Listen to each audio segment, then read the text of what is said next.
He's not who he says he is. For words. That's all it took to end the closest thing to peace this family had known in over a year. For words, spoken clearly, calmly, by a child who wasn't even 2 years old, at a dinner table I had let myself believe was finally safe. My name is Deo Chukwu. I've told you before that my daughter doesn't warn like other children warn. She doesn't cry at shadows or startle at loud noises. She tells you exactly what's wrong when she finally has the words to say it, and she doesn't soften it for anyone in the room, not even the people you love most. I had let myself believe, over the past few months, that the worst of it was behind us. Juno had vanished after that fire, silent and unseen, and I'd made the mistake so many men make in this life, mistaking silence for surrender.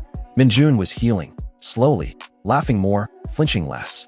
Fola had become something closer to family than ally, closer than I'd ever admitted out loud.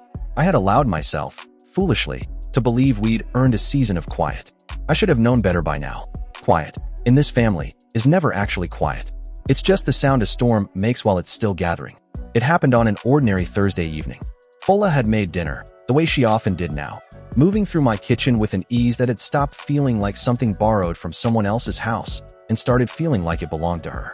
Minjun sat across from her, still careful with his portions, still watching the door more than his food, but easier than he'd been a month ago. He'd even started teasing Amara gently, in the awkward, tender way an older sibling learns to tease a younger one, and hearing him laugh at his own small jokes had become one of the quiet victories I held on to most. Amara sat in her booster seat between us, quiet, watching the table the way she always watched everything, like she was reading something none of the rest of us could see. "Eat your rice, small one," Fola said gently, sliding the bowl closer to her. Amara didn't eat. She looked up, first at Fola, then slowly around the table, her small face unusually still, the same stillness I'd learned over the past year to fear more than any scream. Minjun noticed it too, his fork pausing halfway to his mouth, some instinct in him recognizing the shift in her before the rest of us fully understood what we were watching. And then she said it. "He's not who he says he is." The room went silent in a way I still don't have adequate words for. Minjun froze mid-bite. Fola's hand stopped halfway to the pitcher of water she'd been reaching for. I felt my own heart slam once, hard, against my ribs, because I understood immediately that this wasn't a warning about danger approaching from outside. This was a warning about someone already sitting at my table. "Amara," I said carefully, keeping my voice level though nothing in me felt level. "Who are you talking about, baby?" She lifted one small hand and pointed, not at Minjun, at Fola. If you didn't expect Amara to point at Fola, comment, not her below. I want to know who you thought she meant. I want to be honest about what happened in the seconds after that. I didn't reach for a weapon. I didn't demand answers. I simply sat there, staring at the woman who had shared my table for over a year, who had held my daughter through fevers and nightmares, who had stood beside me in a warehouse and told a monster to his face that he was wrong about everything he believed. And I felt the floor of my trust crack straight down the middle. Fola didn't flinch. That, more than anything, told me she'd been expecting this moment for longer than I wanted to know. "I need you to hear the whole truth before you decide anything," she said quietly, setting the pitcher down with hands that were, for the first time since I'd known her, visibly unsteady. "Not the version that fits whatever you're imagining right now." "Then tell me," I said. "All of it." She glanced at Amara, then at Minjun, then back at me. "Not here," she said. "Not in front of them." I almost refused. I almost told her that whatever she had to say, she could say it in front of the children she'd spent a year protecting alongside me. But something in her face, old fear, older than the year I'd known her, made me relent. We moved to my study. I left the door open enough that I could still hear the low murmur of Minjun trying to distract Amara from the tension she'd caused, a kindness that struck me even in that moment. A 10-year-old boy comforting a toddler while the adults around them came apart. "Talk," I said. 7 years ago, Fola began. Before I ever went looking for my sister's daughter, I was caught by the same organization that raised Minjun.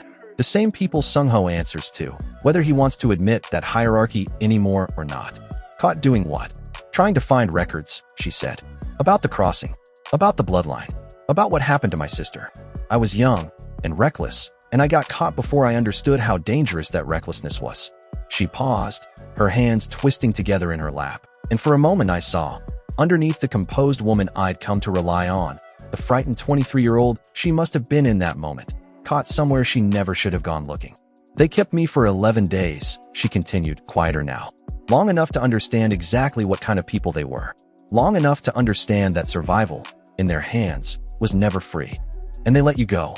They let me live, Fola said. And there was something in the way she said it that told me the distinction mattered to her more than almost anything else in her life.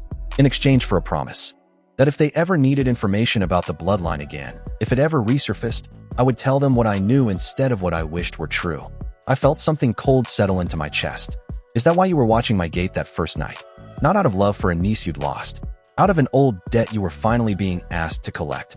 No, Fola said immediately, sharply, the first real heat I'd heard in her voice all evening. I went to that gate because I'd heard the rumors and I couldn't stay away, debt or no debt. I stood outside for 6 hours that night not because someone ordered me to, but because I was too afraid of what I'd feel if I finally saw her face.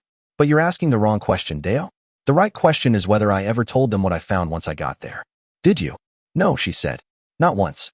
Not in over a year. Every report I was supposed to file, I buried. Every check-in I was supposed to make, I ignored. I have spent this entire year choosing you and her over a promise that kept me alive when I was 23 years old and terrified and had no one else to protect me. Then why does she just call you a liar in front of my entire table? Fola's composure finally cracked, just slightly, just enough for me to see the fear underneath it. Because the debt isn't paid yet, she said. Because 2 weeks ago, they contacted me again. And this time, I didn't bury the report. I answered it. Asterisk if you think Fola made the wrong call. Answering that report, comment, she should have told him below, asterisk. You answered them.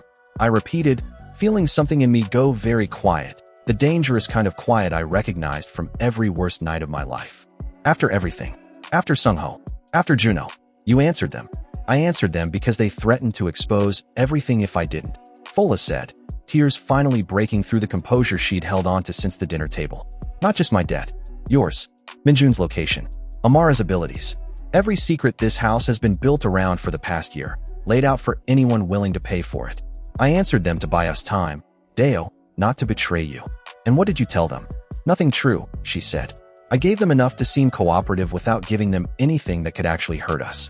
I have been walking a line for 2 weeks that I did not know how to explain to you without you looking at me exactly the way you're looking at me right now. I sat with that for a long, silent moment, feeling the weight of everything she'd just handed me.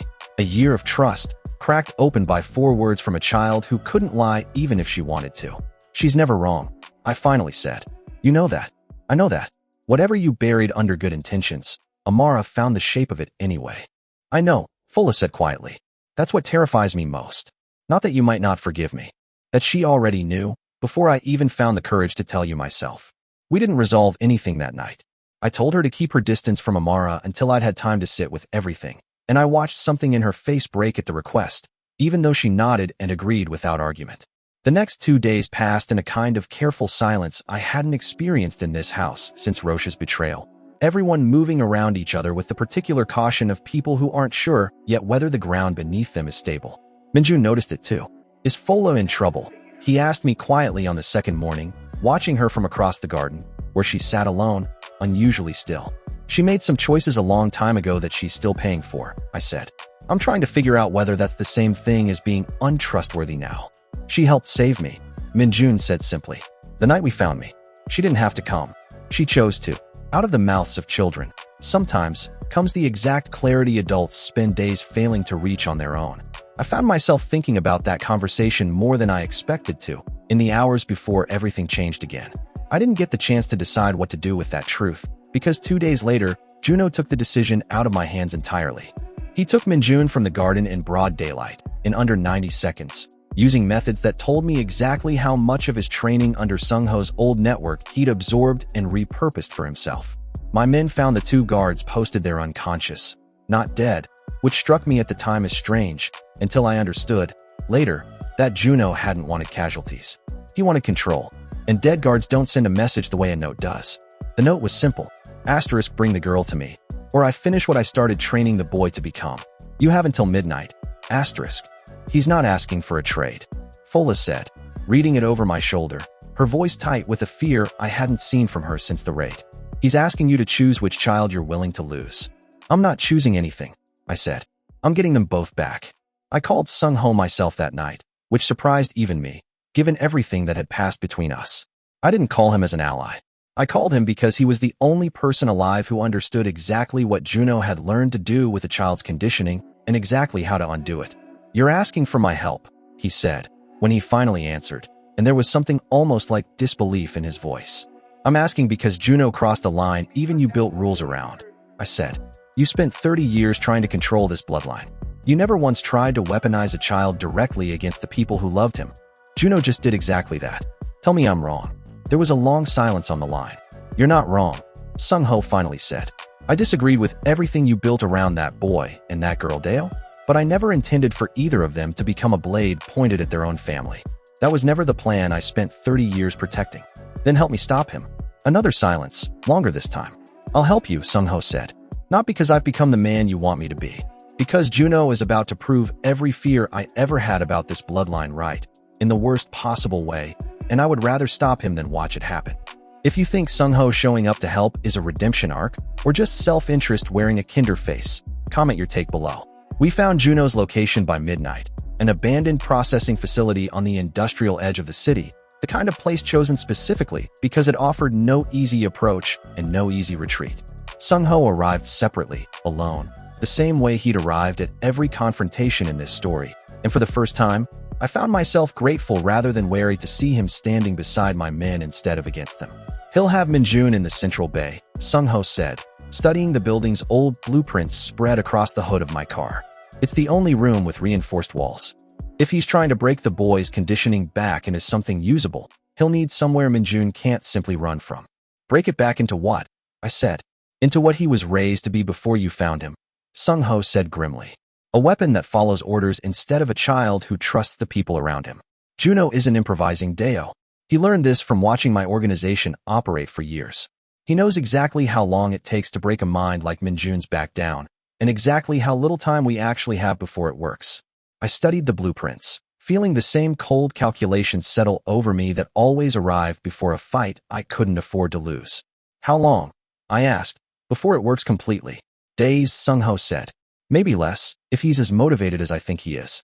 Once conditioning like that fully sets, it doesn't just fade because someone's kind to the boy afterward. It takes years to undo properly. Some of it, honestly, never fully undoes. That single sentence did more to settle my resolve than anything else could have. Whatever this rescue cost tonight, it would cost far less than what waiting would cost Minjun for the rest of his life. Fola insisted on coming, despite everything unresolved between us. Despite the argument we'd had only hours earlier about trust and debts and buried reports. I let her come, because whatever else was true about her, I had never once doubted her willingness to fight for these children with everything she had. If this goes wrong, she said quietly, checking her weapon one last time before we moved, I need you to know that everything I told you tonight was true. All of it. I know, I said, and I meant it, more than I expected to, standing in the dark outside a building that might cost us everything. We moved in just after 1 a.m.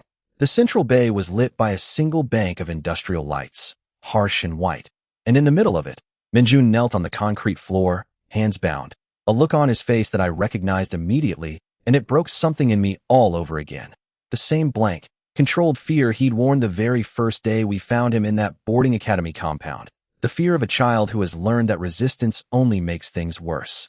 Juno stood over him, calm in a way that unsettled me more than rage would have. You didn't need to bring an army, Juno said, as we entered, barely glancing at Sung-ho beside me. I only asked for the girl. You're not getting either of them, I said.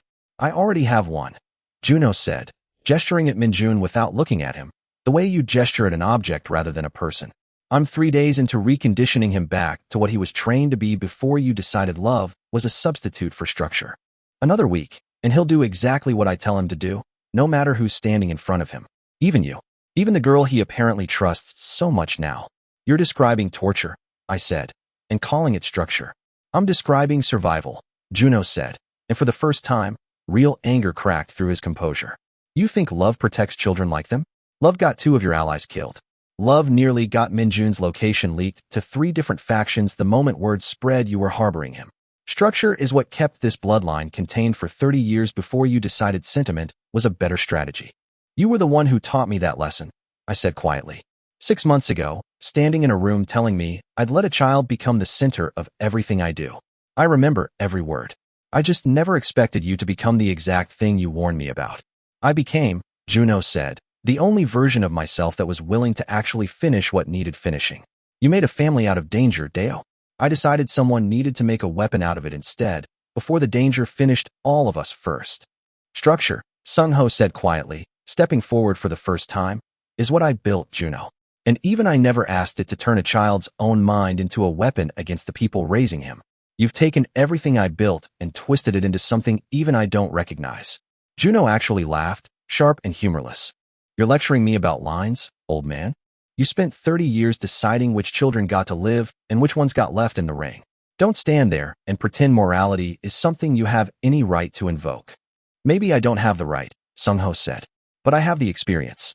And I'm telling you, from 30 years of getting this exact calculation wrong, that what you're doing to that boy will not end the way you think it will.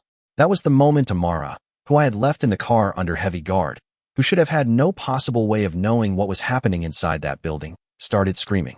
I heard it through the radio one of my men was carrying. The connection opened the way I always insisted it stay open whenever she was nearby during anything dangerous. Not the scream I'd grown used to over the past year. Not warning, not fear. Direction. She's pointing. The guard's voice crackled through, breathless. She's pointing at the east wall. She won't stop. Sung-ho's head snapped up. There's a maintenance corridor behind that wall. It leads directly into the central bay from an angle Juno hasn't accounted for. She's not even in the building, I said, disbelief and awe colliding in my chest the way they always did with her, no matter how many times I thought I'd stopped being surprised. How does she know the layout of a building she's never seen? I don't think she's reading the building, Fola said quietly, already moving toward the exit to relay the plan. I think she's reading Minjun. Wherever he is, whatever he's feeling, I think she's found a way to see through him now. If Amara just leveled up again, comment full foresight below. Tell me if you think she can see through other people's eyes now, not just sense danger. We moved through that maintenance corridor while Sung-ho kept Juno talking, buying us the minutes we needed. I want to tell you the fight that followed was clean, was controlled, was the kind of extraction I'd trained my whole life to execute without a single wasted motion. It wasn't. It was desperate and loud and over almost as soon as it began, because the moment my men breached that reinforced wall, Minjun did something none of us had prepared for. He fought back. Not against us. Against Juno. Whatever conditioning Juno had spent 3 days trying to force back into him, it hadn't taken, not fully, not completely. And in the chaos of the breach, Minjun twisted free of his restraints and put every bit of training Juno himself had given him to use against the man who'd given it. I saw the exact moment it happened, from the edge of the room, weapon raised, watching a 10-year-old boy move with a precision that should have belonged to someone 3 times his age, every strike aimed with a focus that told me Minjun had absorbed far more of that training than any of us had realized, and had simply been waiting, all along, for the moment it would finally serve him instead of the men who'd forced it into him. Juno staggered back, genuinely startled for the first time since I'd known him. You're supposed to be broken, he said, disbelief cracking through his composure. 3 days. You should have nothing left to fight with. You never asked what I wanted, Minjun said, breathing hard, fists still raised. You just assumed I'd forgotten how to want anything at all. It wasn't enough to end the fight alone, but it bought exactly the opening my men needed, and within seconds we'd closed the distance, disarming Juno before he could recover from the shock of watching his own weapon turn in his hand. Juno went down hard, disarmed, and for a moment, standing over him with a weapon I didn't yet know whether I would use.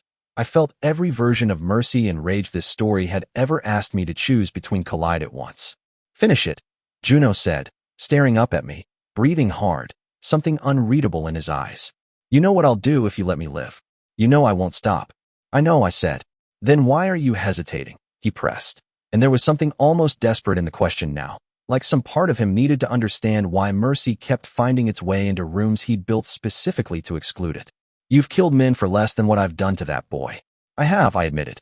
But every time I've killed a man in this life, it was because I couldn't see another way through.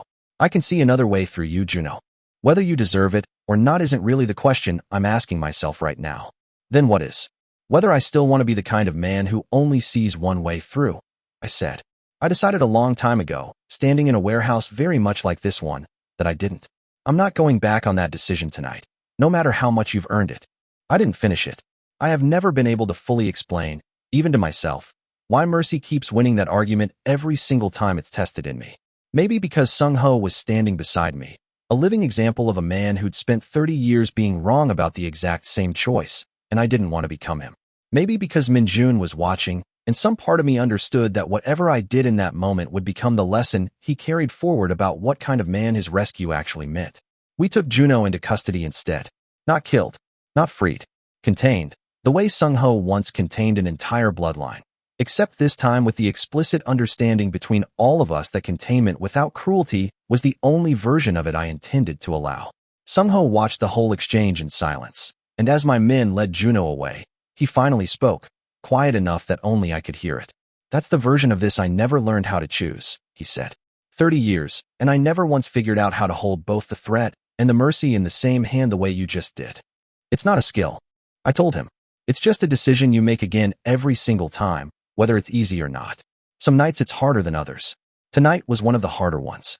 We drove home just before dawn, Minjun wrapped in a blanket in the back seat, flinching less than he had the night we first found him, which told me something about how far he'd actually come despite everything Juno had tried to undo.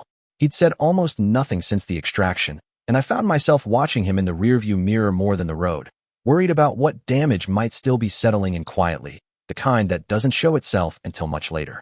Are you all right?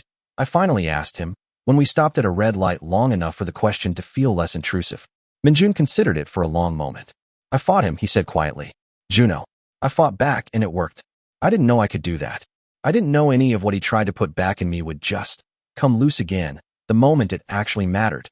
You're stronger than what he tried to make you, I said. You've always been. He just never gave you the chance to prove it before tonight. I think, Minjun said slowly.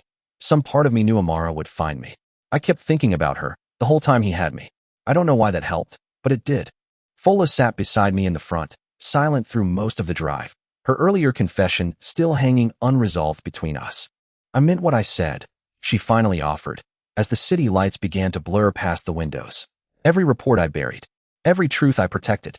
I chose this family, Deo, long before tonight forced my hand into proving it. I know, I said, and I found, to my own surprise, that I did know it, fully, without reservation. Whatever debt she still carried from a promise made when she was 23 and terrified, I had watched her choose us, again and again, in every moment that actually mattered. What happens to the old debt now, she asked. We end it, I said. Properly. Not buried reports and half-truths. I'll help you close whatever door that organization thinks it still has into your life, the same way I'm going to close every other door Sung-ho's old network thinks it still has into mine. Fola let out a breath I don't think she'd realized she'd been holding for over a year. Amara was asleep by the time we got home, worn out from a night no child her age should have had to carry, but Minjun sat beside her crib for a long while before finally letting himself sleep too, watching her the way you watch something you finally understand you're allowed to protect, instead of something you're required to fear.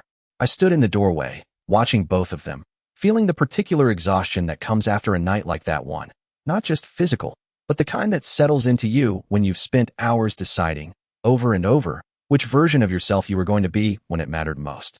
You should sleep, I told Minjun quietly, though I made no move to actually send him away. I will, he said. I just wanted to make sure she was really okay first. She did something for me tonight I don't think I'll ever be able to properly thank her for, and she's not even old enough to understand what she did. She'll understand one day, I said, and when she does, I imagine she'll be glad it was you she chose to protect. He smiled at that, small and tired, and finally let his head rest against the side of the crib, asleep within minutes. Fola joined me there eventually, and for a long while neither of us said anything. She's still growing, Fola finally said, nodding toward the crib. Whatever she just did tonight, seeing through Minjun the way she did, that wasn't the ceiling of what she's capable of. I don't think we've found the ceiling yet. I know, I said. Are you afraid of that? I thought about the question longer than I probably needed to. I used to be, I said. Every time she grew into something new, I used to feel that awe and dread arrive together, like they were the same feeling wearing two different names. Tonight, watching her save Minjun from somewhere she couldn't even see him, I only felt one of those things. Which one? Pride, I said. I think, somewhere in the last year, the fear finally stopped being louder than that. Fola was quiet for a moment, studying me in the dim hallway light. You've changed more than you realize, Deo, she finally said. The man who found her in that rain wouldn't have recognized the man standing in this doorway tonight. Good, I said. I've stopped missing him. 3 nights later, once the house had settled back into something resembling calm, Amara said something new, something none of us were prepared to hear from a child who had only just learned to speak in full sentences a few days earlier. She was sitting on the floor of the nursery, stacking blocks the way she always did, when she stopped, looked up at nothing in particular, and said, quietly, almost to herself, "Someone is going to ask me for help. Someone I haven't met yet." Fola and I exchanged a look I don't think either of us fully understood yet. "Who, baby?" I asked gently, crouching down to her level. "Who's going to ask you for help?" Amara looked at me, and for a moment, her eyes held something that looked less like a toddler's confusion and more like a certainty far too old for the rest of her. "I don't know yet," she said, "but it's coming, and it's not going to be like the others. I don't know what that means. I don't know if it means a new danger, a new ally, or something this bloodline has never had to face before. What I know is this: 6 months ago, I told you she was sent to end a war. Tonight, watching her stack blocks with a certainty that unsettled me more than any warning ever had, I understood that whatever chapter comes next, it isn't going to be about surviving the people who've already found us. It's going to be about whoever's still out there, waiting to be found. If you want to see who comes looking for Amara next, and what she means by not like the others, subscribe now, because part 4 is coming. And it's the chapter where this entire story stops being about survival and starts being about what she was truly born to do.